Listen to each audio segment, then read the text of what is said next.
ভাইজান ঠিকই বলছে, তোমার তো চিন্তা করার দরকার নাই, তুমি শুধু রান্না বান্না করবা আর খাবা।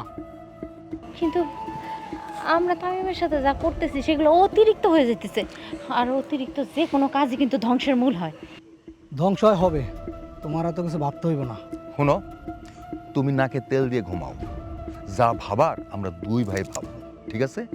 ঠিকই ভাবি, টাকা তো দূরের কথা, আমরা দুই ভাই এমন কাজ করব, উল্টো জীবন নিয়ে ভাগবো। শুনো, এই যে রানার কথা শুনো। বাহ রানা বাহ, তোর তো অনেক সাহস, তুই কিন্তু একদিন বড় হবি। না, খারাপ কোনো কিছু নিয়ে এত সাহস দেখানোর কোনো দরকার নাই। মিনারা, তুমি হঠাৎ চেঞ্জ হয়ে গেলে কেন? আমার কিন্তু ভালো লাগতেছে না। তুমি এখন আমাদের সামনে থেকে যাও, যাও, আমরা দুই ভাই একটু কথা কম।